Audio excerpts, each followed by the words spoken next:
একজন মুসলমান যে আল্লাহকে রব মানে, যে রাসূলুল্লাহ সাল্লাল্লাহু আলাইহি ওয়াসাল্লামকে নিজের রোল মডেল, আইকন এবং আইডল মানে, তার দিলের কথা এটাই হয়, আরে আল্লাহ দ্বীনের পথে চলতে গিয়ে, দ্বীনের কথা বলতে গিয়ে পৃথিবীর সবাই যদি তার বিপক্ষে যায়, কিচ্ছু আসে যায় না। ওরা জঙ্গি বলবে, বলুক গিয়ে, মৌলবাদী বলবে, বলুক গিয়ে, সাম্প্রদায়িক বলবে, বলুক গিয়ে, টেররিস্ট বলবে, বলুক গিয়ে, ফান্ডামেন্টালিস্ট বলবে, বলুক গিয়ে। আল্লাহর কসম, কারণ গালির ভয়, হামলার ভয়, মামলার ভয়, জেলের ভয়, জুলুমের ভয়, আয়নাঘরের ভয়, ঘুমের ভয়, ট্রান্সফারের ভয়, আরে আল্লাহ তাআলার একটা বিধানও আমরা ছাড়তে রাজি না।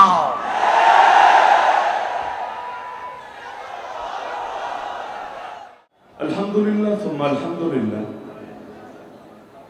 জগতে কত বাতিল তো আসে আর যায়, একদিক দিয়ে আসে আর একদিক দিয়ে যায়, কিন্তু হকের জনসমুদ্রগুলো আলহামদুলিল্লাহ সুম্মা আলহামদুলিল্লাহ একই গতিতে প্রবাহিত করে যায়। দুনিয়ার বাতিলদের সবচাইতে বড় জ্বালাটাই এখানে, নাস্তিক বেঈমানরাই গুটি কয়েক থাকে পুরো বাংলাদেশে। আজকের এই মাহফিলে যে পরিমাণ লোক আছে, পুরো বাংলাদেশ তন্ন করে খুঁজলেও এতগুলো আদর্শিক নাস্তিক আপনি পাবেন না। তারপরও এত লম্ফ ঝম্ফ, এত কিছু কিসের জন্য?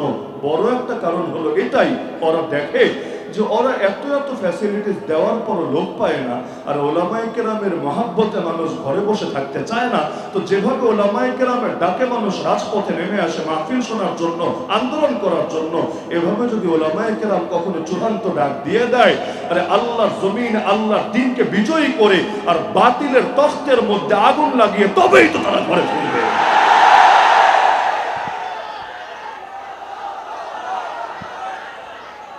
যুগে যুগে ইসলাম আর মুসলিম উম্মার বিরুদ্ধে বহু ধরনের ষড়যন্ত্র হয়েছে আর চক্রান্ত হয়েছে। তাওহীদ এবং জাহেলিয়াতের সংঘর্ষ আজকের নতুন কোনো বিষয় না, বরঞ্চ বহু আগ থেকে চলে আসছে। আজকে আমি মৌলিকভাবে একটা জিনিস প্রত্যেকের চোখে আঙ্গুল দিয়ে ধরিয়ে দিতে চাইব, জাহেলিয়াতের ধ্বজাধারীরা তাওহীদ এবং তাওহীদপন্থীদের প্রতি এত বেশি আক্রোশ রাখে কোন দুঃখে। আপনি যদি ইতিহাস পড়েন দেখবেন, যত নবীর নাম শুধু কোরআনের মধ্যেই পাবেন। এই নবীদের প্রধানতম শত্রু কারা ছিল? কারা তাদের পথে কাঁটা বিছিয়েছিল, তাদেরকে গালমন্দ করেছিল, তাদেরকে হত্যা করতে চেয়েছিল? আরে কোন নবীর মাথার উপর করাত রেখে পুরো শরীরকে পর্যন্ত দুই টুকরা করে ফেলেছিল, জাতির পিতাকে পর্যন্ত ধরে আগুনের মধ্যে নিক্ষেপ করে দিয়েছিল। এই যে এত জুলুম, এত নির্যাতন কারা করত? আরে সাধারণ যারা জনতা আছে, যারা খেটে খায়, যারা শ্রমিক, যারা দিনমজুর, যারা কৃষক, তাদের মধ্যে কয়জন নিজের থেকে গায়ে পড়ে স্বতঃস্ফূর্ত ভাবে নবীগণের পথে কাঁটা বিছাতো? অধিকাংশ সময় দেখবেন জামানার নেতা যারা ছিল, বাদশা যারা ছিল, রাজা যারা ছিল, রাজনৈতিক বা অর্থনৈতিক লিডার যারা ছিল, তাদের নাম ফেরাউনি হোক, নাম নমরুদি হোক, আর নাম অর্থনৈতিক বড় নেতা কারণই হোক, যারাই এই জাতীয় লোকগুলোই কেন নবী রাসূলদের পথে বেশি কাঁটা বিছাতো? তারা কেন চ্যালেঞ্জ মনে করতো নবীদের? আরে বেলালের মতো সাধারণ দাসরা তো মনে করতো না, সোহাইব, আম্মার, ইয়াসির, খুবাইব, খাব্বাব রাদিয়াল্লাহু আজমাইন, তাদের মতো ব্যক্তিত্বরা তো নবীদের দাওয়াত সবার আগে গ্রহণ করে নিত। কিন্তু আবু জাহালদের কি সমস্যা, আবু লাহাবদের কি সমস্যা, উতবা সাইদার ঝামেলাটা কোথায়? এই যে জামানার নেতা হয়ে, বেশি শিক্ষিত হয়ে, দরকার ছিল তারা অন্যদের চাইতে আরো আগে হক বুঝবে, আরো গভীর থেকে চিন্তা করবে। কিন্তু গভীর থেকে চিন্তা না করে উল্টো পথে পথে কাঁটা বিছিয়েছে কোন দুঃখে? এটা যদি কেউ বুঝে ফেলে, সর্বযুগের জাহেলিয়াতের মূল ঝামেলা কোথায় সেটা বুঝে ফেলবে। কারণ নবীগণের প্রতি জাহেলিয়াতের ধ্বজাধারীদের দুশমনী ছিল, যে কারণে আজকের যুগের ওলামায়ে কেরাম, মুজাহিদিন আযম, দায়ানের উপরও তাদের দুশমনী ঠিক একই কারণে। মূল ঝামেলাটা হলো এখানে, নবীগণ দাওয়াত দিতেন একত্বের দাওয়াত, লা ইলাহা ইল্লাল্লাহ, এক আল্লাহ ছাড়া দ্বিতীয় কোনো ইবাদত চলবে না, দ্বিতীয় কোনো আনুগত্য করা যাবে না, দ্বিতীয় কোনো বিধান মান্য করা যাবে না। লা ইলাহা ইল্লাল্লাহ, প্রতিটা ক্ষেত্রে সে আল্লাহর সামনে নিজেকে সঁপে দিতে হবে, আল্লাহর আনুগত্যকে চূড়ান্ত মনে করতে হবে। যখন মসজিদে আসবা তখন আল্লাহর কথাই চূড়ান্ত, যখন মাদ্রাসায় আসবা তখন আল্লাহর কথাই চূড়ান্ত, যখন আইন লিখতে বসবা তখন আল্লাহর কথাই চূড়ান্ত, যখন সংবিধান প্রণয়ন করবা তখন আল্লাহর কথাই চূড়ান্ত, যখন শিক্ষা সিলেবাস প্রণয়ন করবা তখন আল্লাহর কথাই চূড়ান্ত। আরে যখন বিনোদন করবা, সভ্যতা সংস্কৃতি পরিচালনা করবা, সেখানেও আল্লাহর দ্বীন চূড়ান্ত। অর্থনীতি, রাজনীতি, বিচার আচার, আইন কানুন, শিক্ষা দীক্ষা, সভ্যতা সংস্কৃতি, জীবনের প্রতিটা ক্ষেত্রে আল্লাহর কথাই হবে চূড়ান্ত। আল্লাহ যা বলবেন ব্যাস তার বাইরে কোনো কথা চলবে না, চলতে পারে না। এই দাওয়াত যখন নবীরা দিতেন, এখানে এসে বাত্যমূল বিপত্তি এত ভেঙে চুরে বলা লাগতো না। আল্লাহ রাসূল সাল্লাল্লাহু আলাইহি ওয়াসাল্লাম মক্কার বুকে দাওয়াত দিলেন, একবার আবু জাহেল এসে আবু তালেবকে ধরলো, থামাও তোমার ভাতিজাকে, কি চায় সে ক্লিয়ার বলে ফেলুক। আল্লাহ রাসূল এসে বললেন, চাচা ওদেরকে বলে দেন, ওরা যদি মাত্র একটা বাক্য মেনে নেয়, ওদের সাথে আমার আর কোনো ঝামেলা থাকবে না, তাহলে আমাকে নিয়ে ওদের আর টেনশনও করতে হবে না। আল্লাহ রাসূল যখন এই কথা বললেন, আবু জাহাল মহা খুশি, সে বলে উঠলো, নাম ওয়া আবিকা আশরা, আরে তোমার বাপের কসম খেয়ে বললাম, বাক্য একটা না, বাক্য 10টা বলবো, কিন্তু এই এক বাক্যের জন্য এত ঝামেলা করার কোনো প্রয়োজন আছে কি? তোমার বাক্য বলে ফেলো। আল্লাহ নবীজি বললেন, তাহলে বলেন লা ইলাহা ইল্লাল্লাহ মুহাম্মাদুর রাসূলুল্লাহ। সঙ্গে সঙ্গে গর্জে উঠলো, আরে বলে কি, আজালাল আলিহাতা ইলাহা ওয়াহিদা ইন্না হাযা লাশাইউন উজাব। এত মাবুদকে, এত খোদাকে, এত রবকে মাত্র এক রবে পরিণত করে ফেলেছে, এটা তো বড়ই বিস্ময়কর ব্যাপার। অথচ বিস্ময়কর ব্যাপার এটা ছিল না আল্লাহ এক, বরং বিস্ময়কর ব্যাপার এটা ছিল ওরা আল্লাহকে বহু বানিয়ে ফেলেছে, ওরা রবকে বহু বানিয়ে ফেলেছে। এই শিরিকটাই ছিল বিস্ময়কর ব্যাপার, কিন্তু তারা শিরিককে বিস্ময়কর ব্যাপার না করে তাওহীদকেই ধরে নিয়েছে বিস্ময়কর ব্যাপার। নবীদের দাওয়াত থেকে তারা ক্লিয়ার এই বার্তা পেয়েছিল, মক্কার সময়ও তাদের এই কথাবার্তা আছে। এমনকি আল্লাহ নবীও তার নিজের দাওয়াতের মধ্যে স্পষ্ট রেখেছে, ফাওয়াল্লাহি লাওয়াদাউ শামসা ফি ইয়ামিনি ওয়াল কামারা ফি ইয়াসারি আলা আন আতরুকা হাদাল আমরা মা তারাকতুহু হাত্তা ইউযহিরাহুল্লাহ ওয়া আহলিকা দুনাহু। আল্লাহর কসম করে বলি, ওরা যদি আমার ডান হাতে আকাশে সূর্য এনে দেয়, বাম হাতে এনে আকাশে চাঁদটাও রাখে, আরে তাতে কি হয়েছে? তবুও তো আমি আদর্শ ছাড়বো না, এই দিন ছাড়বো না, এই শরীয়ত ছাড়বো না, যতদিন না আল্লাহ তার দিনকে করেন জিন্দা। অথবা আমি মুহাম্মদ হই মুর্দা, হয়তো আমি মুর্দা হব, নতুবা ইসলাম জিন্দা হবে, কিন্তু আমি জিন্দা থাকতে ইসলামকে কিছুতেই মুর্দা হতে দিতে পারবো না।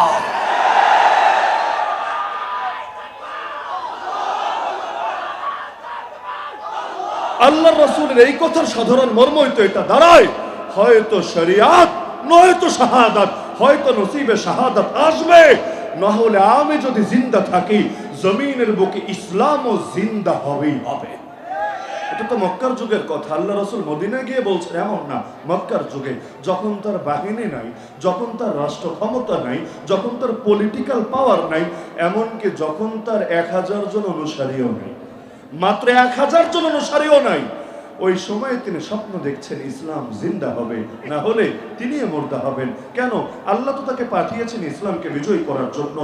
আল্লাহ নিজে একাধিক জায়গায় জানিয়েছেন কোরআনে, হুয়াল্লাযী আরসালা রাসূলাহু বিল হুদা ওয়া দীনিল হক লিইয়ুযহিরাহু আলা দ্বীনি কুল্লি। তিনি সেই রব যিনি তার রাসূলকে হেদায়েত দিয়ে এবং দ্বীন হক দিয়ে পাঠিয়েছেন, যাতে রাসূল ইসলামকে বিজয়ী করেন বাকি সকল আদর্শের উপরে। আরে বড় লজ্জা লাগে, বড় আফসোস লাগে, যেই দেশে মুসলমানের সংখ্যা থাকে 80%-এর উপরে, ওই দেশে স্বাধীনতার 53 বছর পর এসেও আজও পর্যন্ত ইসলাম জিন্দা করা যায় না রাষ্ট্রের প্রতিটা ক্ষেত্রে। মুসলমানকে মূলা ধরিয়ে দিয়েছে ধর্মনিরপেক্ষতাবাদের মূলা। ধর্মনিরপেক্ষতাবাদ মানে কি? এক বাক্যে ধর্মনিরপেক্ষতাবাদ মানে হলো ইসলামকে চিপায় ফেলা। আর একটু সুন্দর ভাষায় বললে ইসলামকে কোণঠাসা করে রাখা। চিপা শব্দ যদি অপছন্দ হয় বাদ দেন, ইসলামকে কোণঠাসা করে রাখা, ইসলামকে চিপায় ফেলা, এটাই সেকুলারিজম, এটাই ধর্মনিরপেক্ষতাবাদ। যারা এই মতবাদে বিশ্বাসী ওদেরকে জিজ্ঞাসা করেন ইসলাম কোথায় চলবে আর কোথায় চলবে না বলেন তো? ইসলামকে রাজনীতিতে চলবে না বাপু, ইসলাম রাজনীতিতে চললে ভণ্ডামি কিভাবে হবে? আচ্ছা, অর্থনীতিতে চলবে, ব্যাংকিং ক্ষেত্রে, শেয়ার মার্কেটে, বীমা প্রতিষ্ঠানে, লোনের ক্ষেত্রে, প্রতিটা ক্ষেত্রে এটা কি চলবে? আরে না, এগুলো যদি চলে ওই আমেরিকার দেওয়া পুঁজিবাদ গোটা দুনিয়ার মধ্যে এবং এই রাষ্ট্রের মধ্যে জিন্দা থাকবে কিভাবে? আচ্ছা বুঝলাম রাজনীতিতে চলবে না, অর্থনীতিতে চলবে না, তাহলে কোর্টে তো অন্তত চলবে। কোরআন দিয়ে সুন্নাহ দিয়ে বিচার করে দিতে গেলে বললে যা জাস্টিস যারা আছে তারা তো বিচার করে দেবে, বলবে আরে না, কোর্ট তো চলবে ব্রিটিশ আইনে, কোর্ট তো চলবে পাকিস্তান আমলে প্রণীত আইনে, কোর্ট তো চলবে সরকার নতুন নতুন করে বসে বসে যে আইন বানিয়ে দেবে পার্লামেন্ট থেকে তা দিয়ে। আচ্ছা সভ্যতা সংস্কৃতিতে চলবে? আরে না, সভ্যতা সংস্কৃতিতে যদি চলে নায়ক নায়িকা, গায়ক গায়িকা, নষ্ট ভ্রষ্টাদের কি হবে? আরে ওদেরকে তো রুটি রুজি দিতে হবে, ওদেরকে দিয়ে পুরো যুব সমাজ, পুরো যুবতী সমাজের চরিত্রকে নষ্ট করতে হবে, পুরো বাংলাদেশ আল্লাহর গজব যাতে জলদি নেমে আসে এই ব্যবস্থা তো করতে হবে। সংস্কৃতির নামে মূর্তি হবে, মূর্তি যদি তৈরি হয় রাস্তাঘাটে, তাহলে রহমতের ফেরেশতা কিভাবে আসবে? সংস্কৃতির নামে অশ্লীলতা ছড়াবে, অশ্লীলতা যদি ছড়ায় আল্লাহর গজব কে ঠেকাবে? লাম তাজহারিল ফাহিশাতু ফি কওমিন কাত্তু হাত্তা ইউলিনু বিহা ইল্লা ফাশা ফীহিম আত-তাউন ওয়াল আওজা আল্লাতী লাম তাকুন মাদাত মিন আসলাফিহিম আল্লাযীনা মাদাউ ক্বাবল। আল্লাহ রাসূল বলেন, কোন জাতির মধ্যে যদি প্রকাশ্যে অশ্লীলতা ছড়িয়ে যায় আর তারা ঘোষণা দিয়ে দিয়ে সেটা করতে থাকে, যেমন সিনেমা হলের পোস্টারের ক্ষেত্রে হয়, যেমন 14 ফেব্রুয়ারি বিশ্ব বেহায়া দিবসের ক্ষেত্রে হয়, যেমন একটা বিজ্ঞাপন দিতে গেলেও নারী দেহ প্রদর্শনের মাধ্যমে হয়, নবী বলেন ওই জাতির মধ্যে মহামারী আর দুর্ভিক্ষ প্রকাশিত হবেই হবে। এমন সব মহামারী আসবে, এমন সব দুর্ভিক্ষ আসবে যেগুলো তাদের পূর্ববর্তী জাতির মধ্যে ছিল না। যেমন করোনা খুব বেশি আগে ছিল না, এইডস খুব বেশি আগে ছিল না। আজকে বাংলাদেশে এই যে ক্রয় ক্ষমতা মানুষের সাধ্যের বাইরে চলে যাচ্ছে, দ্রব্যমূল্য শুধু বাড়ছে আর বাড়ছে, ইতিমধ্যে 12% অতিক্রম করে ফেলেছে। আর এগুলোতে কারণে এর বড় কারণ হলো বান্দারা আল্লাহকে নারাজ করে ফেলেছে। দুর্নীতি করে, দুঃশাসন করে, সুদ দিয়ে সবভাবে পুরো অর্থনীতিটাকে বরবাদ করে ছেড়েছে। তো সভ্যতা সংস্কৃতি তো ইসলাম চলবে না, তাহলে চলবেটা কোথায়? শিক্ষা সিলেবাসে চলবে না? না, শিক্ষা সিলেবাসে চললে শরীফগুলোকে ধরে ধরে কিভাবে শরীফা বানানো হবে, হাসিনগুলোকে ধরে ধরে কিভাবে হাসিনা বানানো হবে, আরে পুরুষগুলোকে ধরে ধরে কিভাবে মহিলা বানানো হবে। আর মানুষ যে বান্দরের নাতি আর পুতি, শিম্পাঞ্জির বাচ্চা কাচ্চা, হনুমানের বাচ্চা কাচ্চা, এগুলো কিভাবে শেখানো যাবে? তাহলে এই অপবিজ্ঞানগুলো শেখাতে চাইলে এখান থেকে ইসলাম সরিয়ে রাখতে হবে। এমনকি ছেলে মেয়ে একসাথে পাঠদান করতে হবে, তাহলে গায়ে এনার্জি ভালো থাকবে। আলাদা করে যদি ছেলেরা সবাই পড়ে বয়েজ স্কুলে, বয়েজ কলেজে, আর মেয়েরা পড়ে সবাই গার্লস স্কুলে, গার্লস কলেজে, চেতনার কি হবে? চেতনা টিকিয়ে রাখার জন্য পাশাপাশি বসিয়ে পড়াতে হবে। তো এমন এমন বিষয় পড়াবে যেটা পড়াতে গেলে যিনি পড়াচ্ছেন তার লজ্জা লাগবে। তবুও বেহায়া জাতি যদি তৈরি না হয়, ওয়াল হায়াউ শুবাতুম মিনাল ঈমান, লজ্জা ঈমানের বিশেষ অঙ্গ। লজ্জা যদি না ভাঙে ঈমান কিভাবে ভাঙবে? আগে লজ্জা ভাঙবে, পরে ঈমান ভাঙবে, পরে মুসলমানের সন্তানদেরকে বেহায়াপনার পেছনে লাগিয়ে তাদেরকে ইসলাম আর উলামায়ে কেরামের দুশমনে পরিণত করে ছাড়বে। এমনকি ওদেরকে প্রমোট দিতে হবে। আলেম ওলামারা যতই সামাজিক কাজে করুক, ধর্মীয় খেদমতে আঞ্জাম দেখ, আত্মমানবতার সেবাই করুক, তাদের জন্য কোনো রাষ্ট্রীয় পুরস্কার বরাদ্দ থাকবে না, রাষ্ট্র তাদের কোনো মূল্যায়ন করবে না। একান্ত যদি কোনো লাইনে মূল্যায়ন করেও সর্বোচ্চ দৌড় ধর্ম মন্ত্রণালয় পর্যন্ত, যে হুজুরদের কাজ ধর্মকর্ম করা, আসেন খালি ধর্ম মন্ত্রণালয় সামলান, আর বাকি যা আছে এগুলোতে হুজুরদের স্পেস থাকবে না, এগুলোতে স্পেস থাকবে কাদের? আরে এমন নষ্ট আর দুষ্টদের যারা গোটা বাংলাদেশের ঘরে ঘরে জিনা ঢুকিয়ে দিয়েছে। এই মোস্তফা সরোয়ার ফারুকীদের কি যোগ্যতা আছে এই বাংলাদেশের মতো সংখ্যাগরিষ্ঠ মুসলিম দেশের উপদেষ্টা হওয়ার? একমাত্র যোগ্যতা এটা। আরে সমকামিতার পক্ষে দালালি করেছে, একমাত্র যোগ্যতা এটা। শেখুল ইসলাম আল্লামা আহমদ শফি রাহমাতুল্লাহ আলাইহিকে তেতুল হুজুর বলে গালি দিয়েছে, একমাত্র যোগ্যতা এটা। আরে মুজিববাদীদের গুরু সেই শেখ মুজিবের পা চাটতে পেরেছে, একমাত্র যোগ্যতা এটা। নিজে তো চেটেছে, নিজের বৌরাতিয়া পর্যন্ত চাটাতে পেরেছে, একমাত্র যোগ্যতা এটা। আরে মুসলমানদের ঘরে ঘরে অশ্লীলতা এবং বেহায়াপনা ঢুকিয়ে দিয়েছে, যাদের রাজনৈতিক কোনো ক্যারিয়ার নাই, রাজনীতির র বোঝে না, পাবলিক সেন্টিমেন্টও বোঝে না, পাবলিকের সাথে কোনোদিন মেলামেশাও করে নাই, তাদেরকেও জোর করে, তাদেরকেও ধরে এনে উপদেষ্টা বানিয়ে দিতে হবে।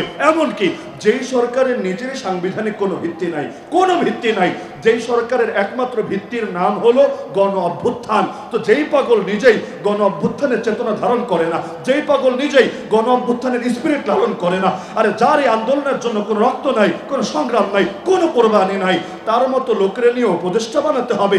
এত আকাল পড়েছে বাংলাদেশের, নাউযুবিল্লাহ মিন যালিক। এর চাইতে বড় আফসোসের বিষয় কি হতে পারে?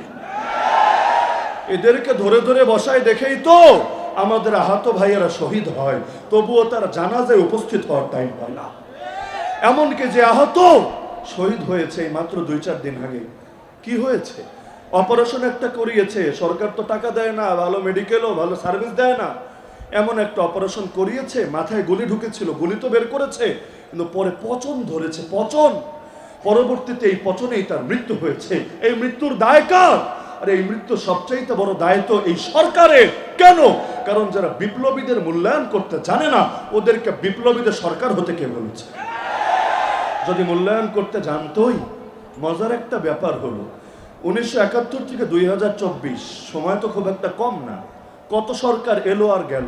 অনেকেরই কথাটা লাগবে, লাগুক, যেই সময় লাগলে ঝামেলা হতো ওই সময় তো বলেছি। আর এখন তো বলার দিনই রে ভাই, এখন যদি না বলি বলবোটা কবে? অনেক কিছু তো এখনই আদায় করে নিতে হবে। যেমন এখন সব জায়গায় গিয়ে গিয়ে তাশকিল করছি, যতগুলো রাজনৈতিক দল আছে সবাইকে গিয়ে ধরেন, ধরে ধরে এই প্রতিশ্রুতি আদায় করেন যে তোমরা নির্বাচনী ওয়াদার মধ্যে এটা অন্তর্ভুক্ত করতে হবে কি, যদি তোমরা পার্লামেন্টে সংখ্যাগরিষ্ঠতা পাও, ক্ষমতায় এসেই কাদিয়ানীদেরকে কাফের ঘোষণা করতে হবেই হবে। যে থাকবে আল্লাহর নবীর পক্ষে আর কাদিয়ানীদের বিপক্ষে, এই দেশের মাটি আর মানুষ থাকবে তার পক্ষে। আর যদি ক্ষমতায় যাওয়ার আগেই এতটুকু আশ্বাস দিতে না পারো যে কাদিয়ানীদের কাফের ঘোষণা করবা না, বরং আগের মতো তোমরাও তাদেরকে মুসলমান বলে চালাবা, হজ উমরার ভিসা নিয়ে চলে যাবে মক্কা মদিনায়, আরে মুসলিম মেয়েদেরকে বিয়ে করবে, নিজের এই পরিচয়ের এই 2 নম্বরই সুযোগকে কেন্দ্র করে মুসলমান না জেনে তারে সালাম দিবে, তার জানাজায় শরীক হবে, মুসলমানের কবরস্থানে দাফন করবে, এমন যদি হয় ফটো এখান থেকে যে কাদিয়ানির দালালি করে তলে তলে এই দেশের মানুষ পারে না তার পক্ষে ভোট নিয়ে দাঁড়াতে। কি হবে রাস্তা দিয়ে, ঘাট দিয়ে, কি হবে ব্রিজ দিয়ে, কি হবে সুন্দর সুন্দর মেগা প্রজেক্ট দিয়ে, যে আল্লাহ নবীর ইজ্জত নিয়ে টানা হাঁচড়া চলতে থাকে।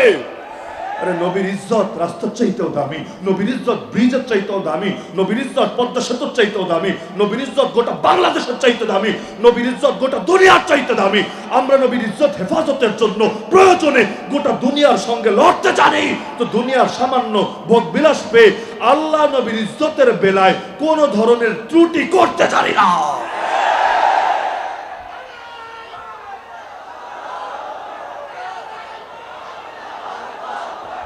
1971 থেকে কত সরকার এলো আর গেল, আমার তো এটাই বুঝে ধরে না। যদি আগে বলেছে অনেকে কষ্ট পাবেন, এটা বুঝে ধরে না। বেশ্যাখানার মধ্যে সবাই মিলে কি এমন মধু খুঁজে পেল? বলবেন বেশ্যাখানার কি মধু আবার? এই যে 2024 শেষ হচ্ছে স্বাধীনতা 53 বছর, আজও পর্যন্ত কোন সরকার সরকারি উদ্যোগে পতিতালয় বন্ধ করার উদ্যোগ নিয়েছে? হ্যাঁ, একবার সাময়িক বন্ধ হয়েছে, কবে? করোনার সময়। তো করোনার ভয়ে, আল্লাহর ভয়ে না, তো সরকার এজন্য বন্ধ করে নাই এখানে গেলে পাপ হবে, আল্লাহর গজব পড়বে, আর গজব পড়লে গোটা জাতি বরবাদ হতে পারে, এজন্য না। কি এমন মধু আছে পতিতালয়ের ভেতরে যার জন্য কোন সরকারই এটা বন্ধ করতে রাজি হয় না? অথচ পতিতালয়ের পক্ষে পুরো দেশের কয় % জনগণ পাওয়া যাবে? এত এত গণতন্ত্র গণতন্ত্র গণতন্ত্র, এই যে এই শব্দটা আল্লাহর নামের চাইতে বেশি জিকির করে। আরে গণতন্ত্র মানে তো জনগণের শাসন, গণ মানে জনগণ, তন্ত্র মানে শাসন, গণতন্ত্র মানে জনগণের শাসন। জনগণ কে? জনগণ আমি, জনগণ আপনি, জনগণ আজকের এই জনসমুদ্রে থাকা প্রতিটা নাগরিক। এই জনগণ পুরো বাংলাদেশ তন্ন তন্ন করে খুঁজে দেখো, দেখবে 18 কোটির মধ্যে 18 লাখ এমন পাবে না যারা পতিতালয়ের পক্ষে মত দেবে। যদি মত নাই দেয়, এটার পক্ষে যদি লোক নাই থাকে, তাহলে খুলে রেখেছে কোন দুঃখে? সকল ক্ষমতার মালিক জনগণ। সংবিধান এই 72-এর লেখা মুজিবের সংবিধান আমাদেরকে শিখিয়েছে সকল ক্ষমতার মালিক জনগণ। তো ক্ষমতার মালিক যদি জনগণই হয়, তর্কের খাতিরে মানি, ইমান কুফুরের প্রশ্ন নাই টানলাম, তর্কের খাতিরে যদি মানি, এই জনগণ তো পতিতালয়ে চায় না রে পাগলা। জনগণ চায় নবীর পরে নবী নাই, সংসদে আয় চায়। জনগণ যেটা চায় সেটা দাও না, যেটা চায় না সেটা দিয়ে রেখেছো। জনগণ প্রতিটা জায়গায় জায়গায় সুদ ছড়িয়ে যাক চায় না। আরে সুদ যে জুলুম, এটা বুঝতে পিএইচডি করা লাগে না, সুদ যে জুলুম সবাই বোঝে। আরে কিসের বৈষম্য দূর করবা? যতদিন পর্যন্ত কোন দেশের অর্থনীতিতে সুদ থাকবে, আল্লাহর কসম, আল্লাহর কসম, ওই দেশের ধনী আর গরিবের মধ্যে বৈষম্য খালি বাড়বে আর বাড়বে আর বাড়বে। জিন্দগিতেও বৈষম্য দূর হবে না। অর্থনীতির মেটার ব্যবস্থা করা দরকার, যা দরকার তা করে না, যা দরকার না তা করে রেখেছে। আবার নাম দিয়েছে গণতন্ত্র। আচ্ছা, গণতন্ত্র মানবো না প্রজাতন্ত্র মানবো? লিখে দেয় গণপ্রজাতন্ত্রী, শরীফা টাইপের ব্যাপার স্যাপার আর কি। কারণ প্রজাতন্ত্র মানে কি? বাংলাদেশ যদি প্রজাতন্ত্র হয়, কান দিয়া না মাথা দিয়া বোঝেন, বাংলাদেশ যদি প্রজাতন্ত্র হয়, প্রজা শব্দই প্রমাণ করে এখানে রাজাও আছে। রাজা ছাড়া প্রজা হয় না, স্বামী ছাড়া বউ হয় না। তো বাংলাদেশ যদি প্রজাতন্ত্র হয়, প্রজাকে আর রাজাকে? যদি বলেন জনগণ প্রজা, তাহলে ওরা রাজা। যদি বলেন ওরা রাজা, সকল ক্ষমতার মালিক জনগণ মানে কি? আর যদি বলেন না না হুজুর আপনারাই রাজা, ওরা প্রজা, তো ওরা যদি প্রজা হয়, আমরা জ্যামে বসে থাকি, ওরা ভিআইপি প্রোটোকল নিয়ে সুন্দর মতো জ্যাম ছাড়া রাস্তায় চলে যায়। আরে আমরা রিক্সায় চড়তে পারি না, এটার জন্য পর্যন্ত অনেক সময় পয়সা সংকট দেখা দেয়। আর তারা লক্ষণ সেনের মতো পালাবে, তখনও হেলিকপ্টার ব্যবহার করতে হয়। তাও নিজের পকেটের টাকা দিয়া না, জনগণের টাকা দিয়া। ওই সময় এদেরকে এত ফুর্তি করতে হয়, ওরা মেডিকেল চেক আপের জন্য সিঙ্গাপুর চলে যায়, আর আমরা ময়মনসিংহ মেডিকেলে গিয়ে সিরিয়াল ধরি, একটা বেডও পাই না, এমনকি বারান্দায় পর্যন্ত অনেক সময় থাকার সুযোগ হয় না, মরে যায়, তারপরে ডাক্তার আসে না। তাহলে আমরা যদি রাজা হই, আমাদের প্রাণের দাম বেশি হবে ওদের প্রাণের চাইতে, আর ওদের জন্য এত নিরাপত্তার ব্যবস্থা, আমাদের জন্য কি আছে? এই যে দেশে 100 দিনের বেশি হয়ে গেল, এখনো যে ডাকাতি ঠেকানো গেল না, রাস্তায় রাস্তায় আমাদের মতো যারা রাত্রে রাত্রে চলে, প্রতিটা দিন সাক্ষী আছে কি পরিমাণ আইন শৃঙ্খলা পরিস্থিতির অবনতি চলছে বাংলাদেশে। এগুলো যদি চলতে থাকে তাহলে তোমাদের প্রাণের দাম আছে, খালি আমাদের দাম নাই। তাহলে কে রাজা আর কে প্রজা, এখান থেকেই তো বোঝা যায়। এমনকি মজার একটা শব্দ আছে, রাষ্ট্রপতি। প্রেসিডেন্টের বাংলা কি? রাষ্ট্রপতি না? রাষ্ট্রপতি তো। জনাব শাহাবুদ্দিন চুপ্পু বাংলাদেশের বর্তমান রাষ্ট্রপতি। পতি মানে স্বামী। যেমন অনেক মহিলাকে বলা হয় পতিভক্ত, শোনেন নাই জীবনে? পতিভক্ত মানে কি চুপ্পু সাহেবের ভক্ত না, পতিভক্ত মানে স্বামী ভক্ত। তা রাষ্ট্রপতি মানে যদি হয় রাষ্ট্রের স্বামী, রাষ্ট্রের হাজবেন্ড, ভালো কথা। তাহলে জনাব শাহাবুদ্দিন চুপ্পু তিনি বাংলাদেশ নামক রাষ্ট্রের হাজবেন্ড। ওয়াইফটাকে আরে চিন্তা লাগবে না কি লাগবে না? কারণ পতি মানে তো স্বামী, অর্থ এটা আমার বানানো না, অভিধানই এটা বলে। তিনি যদি হাজবেন্ড হন, ওয়াইফটাকে আপনার ওয়াইফ বলবেন হুজুর আমরা নিজেরাই তো ওয়াইফের হাজবেন্ড, তাহলে আমরা ওয়াইফ হবো কিভাবে? আরে সংবিধানে যে শব্দ ব্যবহার করেছে শাব্দিক অর্থ তো এটাই দাঁড়ায়, দুই বিয়া করলেই মাথায় চুল ঠিক থাকে না, পোলাপান মাসনা সুলাস রুবা আন্দোলন গড়ে তুলেও সুবিধা করতে পারে না। তাহলে দেখা যায় দুই বিয়া করলেই যদি এই পরিণতি হয়, 18 কোটি বউ নিয়ে তার পরিণতি কি হতে পারে? হ্যাঁ, এখন ব্যাখ্যা দিবে। পতি মানে স্বামী, আর স্বামীর একটা অর্থ আছে মালিক। এখানেই আসল খেলা। স্বামী অর্থ যদি মালিক হয়, তাহলে সে মালিক আমি কি, তুমি কি? সে মালিক তাহলে আমরা চাকর, সে মালিক তাহলে আমরা গোলাম, সে মালিক তাহলে আমরা ভৃত্য, সে মালিক তাহলে আমরা দাস, সে মালিক তাহলে আমরা ভাড়াটিয়া, সে মালিক তাহলে আমরা কচুরিপনা। তাহলে আগেরটা সত্য না পরেরটা সত্য? একটু আগে না বললা সকল ক্ষমতার মালিক আমরা জনগণ, আমরা জনগণ যা চাইবো তা হবে, জনগণ যা চাইবে না তা হবে না। তাহলে রাষ্ট্রের স্বামী, রাষ্ট্রের প্রতি হওয়া দরকার ছিল জনগণ, তাদের মাথার উপর যে চেপে আছে সে না। তাহলে তাকে যদি বলা হয় রাষ্ট্রপতি, বাকিদের বলা হয় প্রজা, বাকিদের যতই বলা হোক সকল ক্ষমতার উৎস জনগণ, নিঃসন্দেহে এটা ভুয়া ছাড়া কিচ্ছু না। কারণ আগেরটা সত্য হলে পরেরটা সত্য না, পরেরটা সত্য হলে আগেরটা সত্য না। বাস্তবে দুইটার কোনোটাই সত্য না।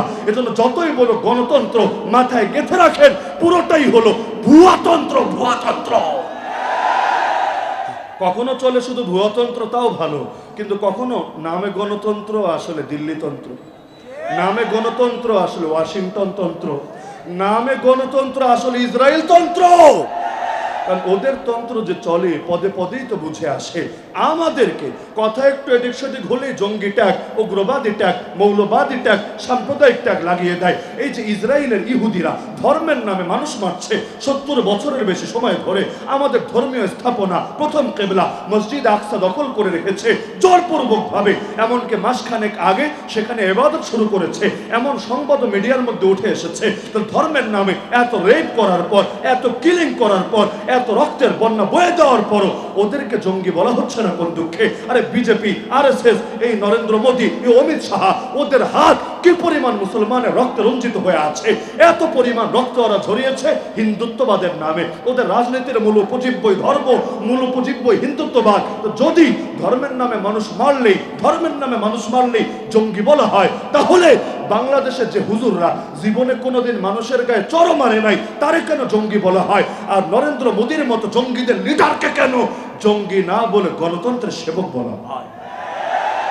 তার মানে এইসব গালিটালি কিচ্ছু না, এগুলো হলো জাস্ট মুসলমানকে দমানোর হাতিয়ার। মক্কার মুশরিকরা যেমন মূর্তির কথা বলতো, মূর্তির অধিকার বাঁচাতে হবে, মূর্তির মর্যাদা প্রতিষ্ঠিত করতে হবে, অথচ মূর্তির মর্যাদা এত দেওয়া দিত, খেজুর দিয়া মূর্তি বানাতো, এমন ইতিহাসও আছে। খেজুর দিয়া মূর্তি বানিয়েছে, পূজাও দিয়েছে, ক্ষুধা বেশি লেগেছে নিয়ে আবার খেয়েও ফেলেছে। এই হলো মর্যাদা। কেন? পরে আবার খেজুর দিয়ে বানিয়ে নিতে পারবে। একদিকে মূর্তির মর্যাদার কথা বলতো, আর একদিকে নিজেরাই মূর্তির সামনে এমন অবমাননা করত। বাস্তবে মূর্তির মর্যাদা মুখ্য ছিল না, মুখ্য ছিল আবু জাহালের মর্যাদা, আবু লাহাবের মর্যাদা।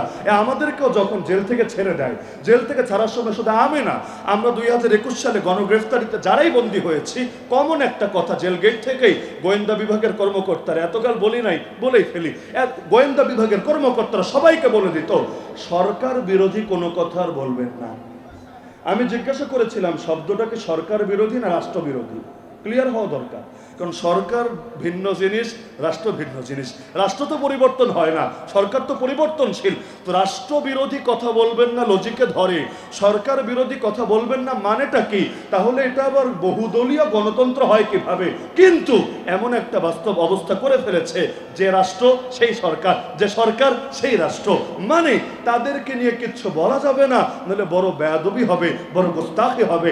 গোস্তাখে রাসূলের সাজা হোক বা না হোক, গোস্তাখে সরকারের জন্য ফাঁসির দড়ি বরাদ্দ থাকবে। ফেরাউন একদিকে দেখেন এত বড় স্বৈর শাসক, নবী মুসা আলাইহিস সালাম দুনিয়াতে জন্ম নেওয়ার আগে মৃত্যুদণ্ডের রায় দিয়ে দিয়েছে। আরে বাচ্চাটা আসুক, আসার পরে আগে দুনিয়াতে কিছু করুক, তারপর তুমি রায় দিলে দিবা, এটা যুক্তির কথা, এটা বুদ্ধির কথা। যেই শিশু দুনিয়াতে আসলোই না, তো যদি নাই আসে অপরাধ করার প্রশ্ন আসে না। এমনকি কোনো সেকুলার কোর্ট, কোন নাস্তিক কোর্টও তাকে অপরাধে সাব্যস্ত করতে পারবে না। কোন আইনের ভিত্তিতে, কোন লজিকের ভিত্তিতে তুমি শুধু তাকে একাকে না, ওই বছর যত ছেলে সন্তান জন্মগ্রহণ করবে সবার ব্যাপারে মৃত্যুদণ্ডের রায় দিয়ে দিলা, মানে কোনো মূলনীতির ধার ধারে না। স্বৈর শাসক তো সে যা চায় তাই হবে, সে যা বলবে সেটাই চূড়ান্ত হবে। ভালো কথা। তাহলে ফেরাউন যদি এতই নিষ্ঠুর হয় যে কারো মত নেওয়া লাগে না, জনগণের ম্যান্ডেটও নেওয়া লাগে না, যেমন বাংলাদেশে ৭২ সালে যে সংবিধান লিখে আমাদের কাছে চাপিয়ে দেওয়া হয়েছে, আরে কিসের জনগণের সংবিধান? কবে জনগণের থেকে গণভোট নিয়েছে, মতামত নিয়েছে, গণপরিষদ গঠন হয়েছে, ম্যান্ডেট নিয়েছে? কিচ্ছু নেয় নাই। ইন্ডিয়া থেকে লিখিয়ে এনে জোরপূর্বক বাঙালি জাতির উপর চাপিয়ে দিয়েছে। খালি চাপিয়েই দেয় নাই, কোরআনের চাইতে বেশি সম্মানে ঘোষণা করেছে। কোরআনের বিরুদ্ধে ওরা কথা বলবে, কিচ্ছু বলা যাবে না। বললে বলবে উস্কানি দেয়, বললে বলবে সাম্প্রদায়িক অস্থিরতা সৃষ্টি করে। আর ওরা এই সংবিধান রক্ষার নামে গোটা দেশের মধ্যে সব আলেমের হাতে হাত করা পরাবে, কাউকে আত্মগোপনে যেতে বাধ্য করবে, কাউকে গুপ্ত হত্যা করে মেরে ফেলবে, কিচ্ছু বলা যাবে না। কেন? কারণ সংবিধান রক্ষার জন্য সব করেছে। তো ফেরাউন একদিকে জন্মের আগে মৃত্যুদণ্ডের রায় দেয়, আমার প্রতিবার হাসি আসে। কিন্তু নবী মুসা বড় হওয়ার পর যখন সে মারতে চাইল, তখন আবার জনগণের ম্যান্ডেট নিল। কিভাবে? দারুনি আফতুল মুসা ওয়ালিয়াদু রাব্বা, আমাকে ছাড়ো, ছাড়ো, আমি মুসারে হত্যা করে ফেলি, দেখি সে তার রবকে ডাকুক, তার রব তাকে আমার হাত থেকে বাঁচাতে পারে নাকি। ভূমিকা শুনে মনে হচ্ছে ফেরাউনকে কেউ ধরে রেখেছে। সে বলছে ছাড় বেটা, আমারে ছাড়, নবী মুসারে এখনই মারতে হবে। কেন ছাড়বে? নবী মুসার অপরাধ কি? ইন্নী আখাফু, আমি ভয় পাচ্ছি। আমি মানে আমি আলী হাসান ওসামা না, ওই ফেরাউন বলছে আমি বড় ভয় পাচ্ছি। কি ভয়? আইয়ুবাদদিলা দীনাকুম, নবী মুসা তোমাদের ধর্মের অপব্যাখ্যা দেবে, তোমাদের ধর্মকে পরিবর্তন করে ফেলবে, তোমাদের ধর্মকে বিকৃত করবে। আহা, কত বড় ধর্মের মায়া তার অন্তরে। সে করবে ধর্মের হেফাজত, আর নবী মুসা করবে ধর্মের বিকৃতি।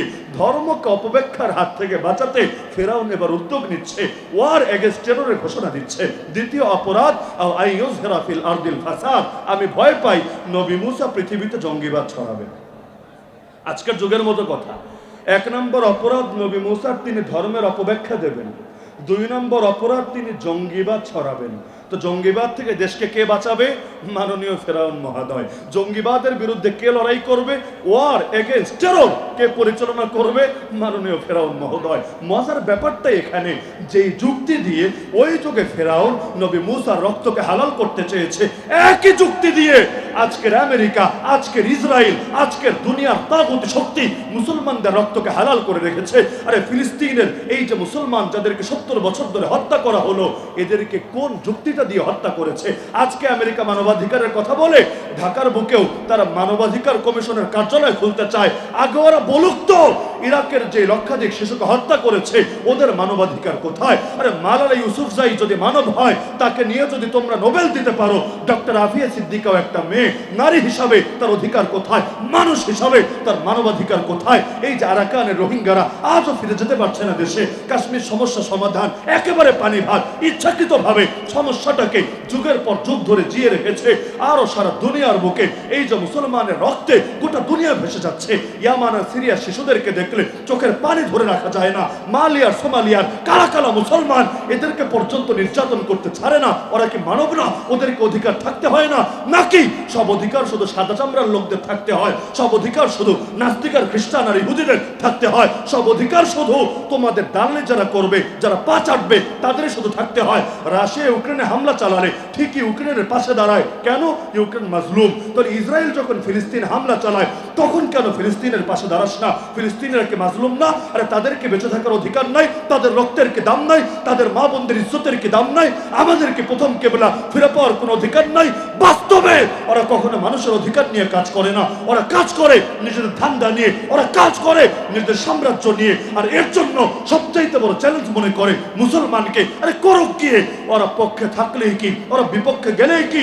মুসলমান শুধু আল্লাহকে ভয় করে, আল্লাহর কথা চিন্তা করে। তায়েফের ময়দানে ফেরেশতা পর্যন্ত সহ্য করতে পারছে না, এসে অনুমতি চাচ্ছে। ইয়া রাসূলুল্লাহ, খালি বলেন, অনুমতি দিলে দুই পাশের পাহাড় চাপা দিয়ে সবগুলোকে ভর্তা বানিয়ে মেরে ফেলবো।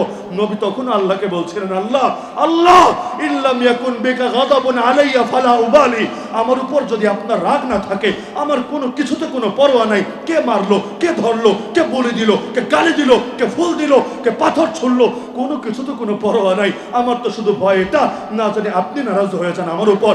আপনি যদি রাজি থাকেন, গোটা দুনিয়া বিপক্ষে গেলেও পরোয়া নাই। এজন্য একজন মুসলমান যে আল্লাহকে রব মানে, যে রাসূলুল্লাহ সাল্লাল্লাহু আলাইহি ওয়াসাল্লামকে নিজের রোল মডেল, আইকন এবং আইডল মানে, তার দিলের কথা এটাই হয়, আরে আল্লাহ দ্বীনের পথে চলতে গিয়ে, দ্বীনের কথা বলতে গিয়ে পৃথিবীর সবাই যদি তার বিপক্ষে যায়, কিচ্ছু আসে যায় না। ওরা জঙ্গি বলবে, বলুক গিয়ে। মৌলবাদী বলবে, বলুক গিয়ে। সাম্প্রদায়িক বলবে, বলুক গিয়ে। টেররিস্ট বলবে, বলুক গিয়ে। ফান্ডামেন্টালিস্ট বলবে, বলুক গিয়ে। আল্লাহর কসম, কারণ গালির ভয়, হামলার ভয়, মামলার ভয়, জেলের ভয়, জুলুমের ভয়, আয়নাঘরের ভয়, ঘুমের ভয়, ক্রসফায়ারের ভয়, আরে আল্লাহ তাআলার একটা বিধানও আমরা ছাড়তে রাজি না।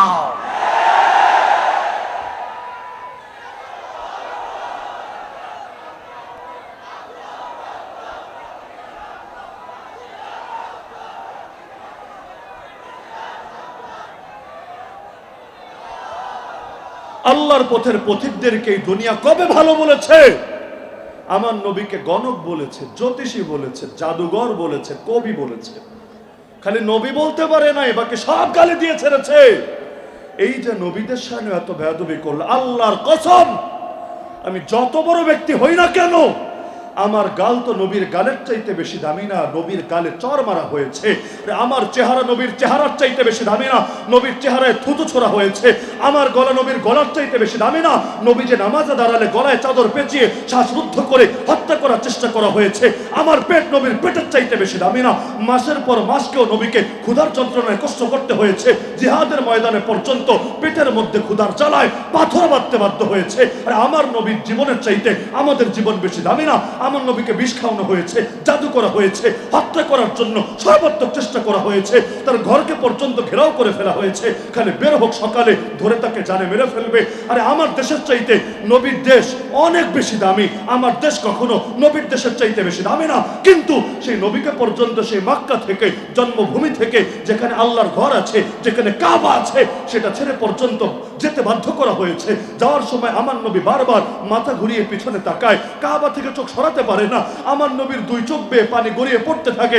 নবী বলে, আরে কাবা, পৃথিবীর মধ্যে তুমি আমার কাছে সবচাইতে প্রিয় জায়গা। আরে আল্লাহর ঘর, আরে যদি জালেমরা আমাকে বের না করে দিত, আমি কশ্চিন কালেও তোমাকে ছেড়ে যেতাম না। আরে আমার বাপ চাচা নবীর বাপ চাচার চাইতে বেশি দামি না।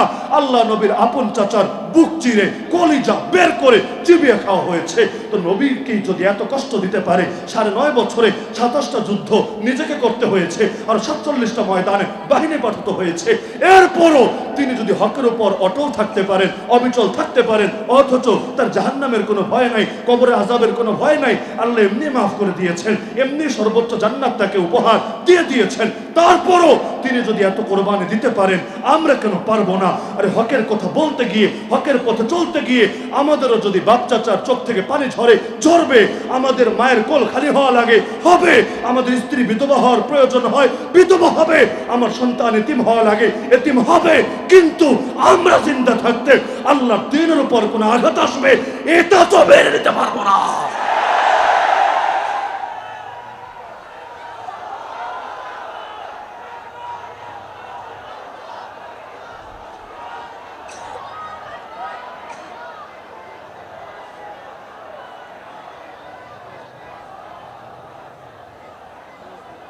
দুনিয়া আমাদেরকে দমাবে কি দিয়ে? মৃত্যুর ভয় দেখিয়ে।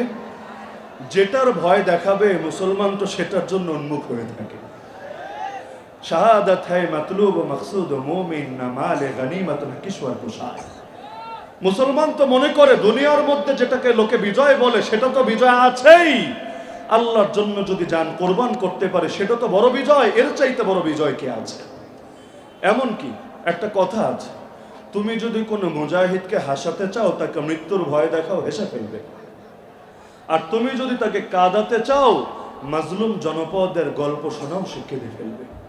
জিহাদকে মুসলমান ভয় করেছিল কবে? শাহাদাতের কারণে, শাহাদাতের ভয়ে আতঙ্কিত হয়ে ময়দান ছেড়েছিল কবে? আর এই জাতি তো সেই জাতি যারা দুনিয়ার মধ্যে বসে পর্যন্ত উহুদ পাহাড়ের পেছন থেকে জান্নাতের ঘ্রাণ পেয়েছে। খেজুর খাবে, এতগুলো খেজুর শেষ করে ময়দানে যাবে, এত সবর কুলায় নাই, খেজুরগুলো পর্যন্ত ছুঁড়ে ফেলে ময়দানে ছুটে গিয়েছে। এক বেদুইন মরুভূমিতে থাকে, উট চড়িয়ে খায়, কি বোঝে নতুন মুসলমান হয়েছে। খায়বারের যুদ্ধ চলাকালে আল্লাহ নবী সাল্লাল্লাহু আলাইহি ওয়াসাল্লাম যখন গনিমত ভাগ করছেন, ছিল না সেখানে। পরে যখন এসেছে, নবী বলে, এই যে সম্পদটা দেখতে পাচ্ছ, তোমার ভাগের সম্পদ তুমি নিয়ে যাও। সে হেসে বলছে, আরে ইয়া রাসূলুল্লাহ, কি বলছেন আপনি এটা? আমি কি মালের জন্য জিহাদে নেমেছি?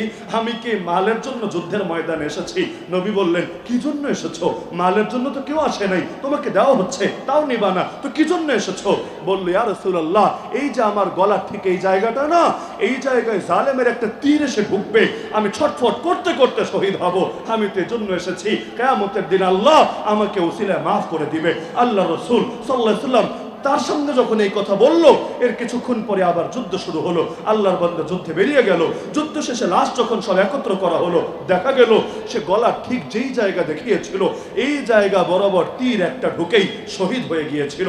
আল্লাহ নবী বললেন, আরে আল্লাহর এই বান্দা মুহাজির হয়ে রাস্তায় বের হয়েছিল, শহীদ হয়ে ফিরে আসলো, এবং তার জন্য জান্নাত অপরিহার্য হয়ে গেল। দুধের বাচ্চারে পর্যন্ত এগিয়ে দিয়েছে শহীদ বানানোর জন্য। ইয়া রাসূলুল্লাহ, নিয়ে যান না। জালেমের তীর যখন আসবে, বর্ষা যখন আসবে, জালেমের তীর বর্ষা আমার বাচ্চার বুকের উপর দিয়ে বয়ে যাবে, অন্তত আমার বাচ্চার জানের বিনিময় হলেও আপনার জান তো হেফাজতে থাকবে। তো আলোচনা দীর্ঘ করব না, আরো যেহেতু ওলামায়ে কেরাম বাকি আছেন, আমি মূল বার্তাটা আজকে এটা দিতে যাচ্ছি। জাহেলিয়াত কখনোই ইসলামের বিজয় মানবে না, মানার কথা না। কেন? আলো জ্বললে অন্ধকার থাকবে না, থাকতে পারবে না। আরে ভাইরাসের জন্য সবচাইতে বড় দুশমন অ্যান্টিভাইরাস। কারণ অ্যান্টিভাইরাস যদি ডিভাইসে থাকে, সে তো ভেতরে ঢুকতে পারবে না। আরে সীমান্তে যদি বর্ডার গার্ড থাকে, তাহলে সে তো এরিয়ার ভেতরে প্রবেশ করতে পারবে না। এজন্য ওরা চায় অ্যান্টিভাইরাস সরে যাক, ওরা চায় বর্ডারগুলো সীমান্ত প্রহরী মুক্ত হয়ে যাক। এজন্যই ওরা নামাজ নিয়ে বেশি কথা বলে না, রোজা নিয়ে বেশি আপত্তি করে না, হজ নিয়ে, যাকাত নিয়ে বেশি ফোবিয়া ছড়ায় না। তাওহীদ আর জিহাদ এ দুটো সহ্য করতে পারে না। কেন? ওরা জানে এগুলো অ্যান্টিভাইরাস, যতদিন থাকবে ততদিন পর্যন্ত ওরা কিছুতেই সফল হতে পারবে না।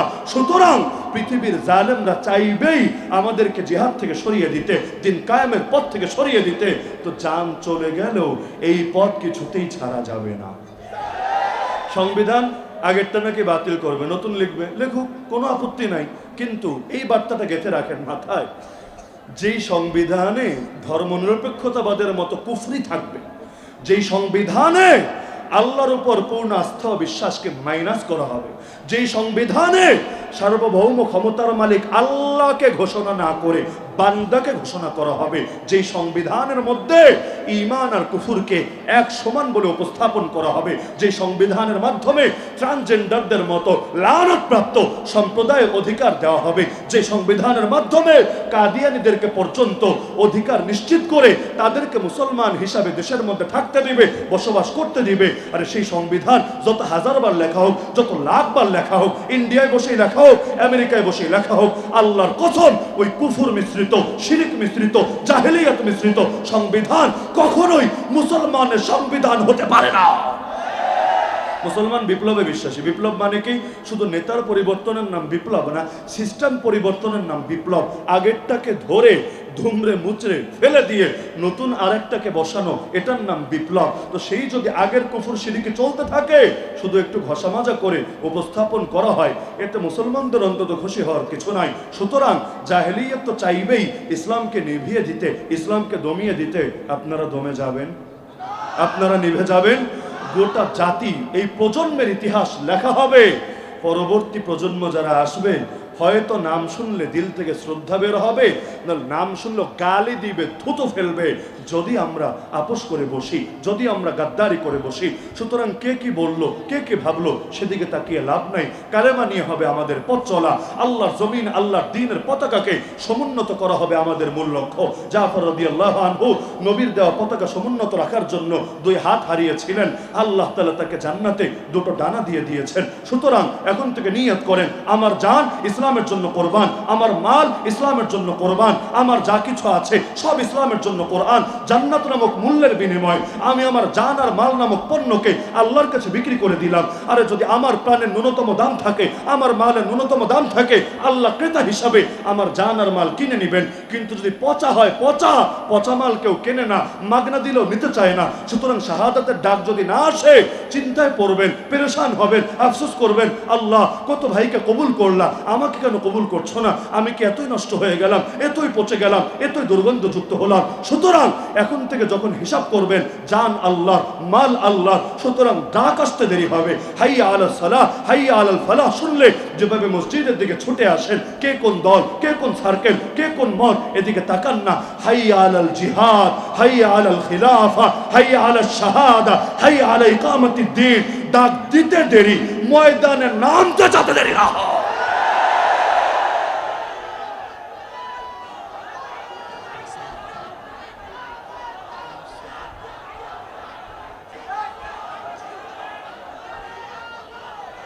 আপনাদের প্রতি আমার প্রত্যাশার দাবি একটু বেশিই বটে। কেন? একটা কারণ তো আগেও বলি, আজও বলি, মোমেন শাহী মানে মুসলমানদের শাহানশাহী। তো নামই যখন মোমেন শাহী, ময়মন সিংহ ওটা বাদ দিয়ে যখন লিখতে শুরুই করে দিলেন মোমেন শাহী, নিয়ত করে ফেলেন এই জমিন থেকেই শুরু হবে বাংলার মুসলমানদের শাহানশাহী। আলহামদুলিল্লাহ, আমাদের হযরত যতদিন জিন্দা আছেন, আরো যে সমস্ত মুরব্বীরা এখনো আছেন, জিন্দা আছেন, গনিমত মনে করেন এবং তাদের হাতগুলোকে শক্তিশালী রাখেন। তাদের ডানে বামে সামনে পেছনে সীসাঢালা প্রাচীরের মতো মজবুত থাকেন। ইনশাআল্লাহ সুম্মা ইনশাআল্লাহ গোটা তরুণরা যদি একসঙ্গে জেগে ওঠে, তরুণরা কি পারে গোটা দেশ দেখে ফেলেছে। আর মুরব্বীরা যদি তাদের জন্য দোয়া করেন, পরামর্শ দেন, দিক নির্দেশনা দেন, ইনশাআল্লাহ এই জাতি বিজয়ী হবেই হবে। রক্ত যখন একবার দেওয়া শিখেই ফেলেছে, যতদিন শেখে নাই তো শেখে নাই, একবার যখন রক্ত দেওয়া শিখেই ফেলেছে, একবার যখন জালেমের বিরুদ্ধে লড়াই করতে অভ্যস্ত হয়ে গেছে, ইনশাআল্লাহ নতুন কোন জালেম এসে আর পারবে না আমাদের মাথাগুলোকে নিচু করতে, আর পারবে না আমাদেরকে দমিয়ে দিতে। এই কল্লা প্রয়োজনে কাটা যাবে ওদের হাতে, কল্লা ইনশাআল্লাহ নত হবে না কোন বাতিল বা তাগুতের সামনে।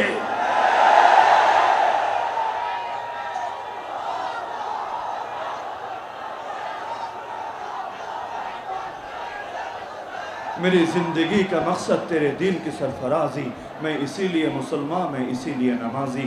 इन्ना सलाती व नुसुकी व महयाय व ममाती लिल्लाहि रब्बिल आलमीन व आखिरु दावाना अनिल हम्दुलिल्लाहि रब्बिल आलमीन। अस्सलामु अलैकुम व रहमतुल्लाहि व बरकातुहू।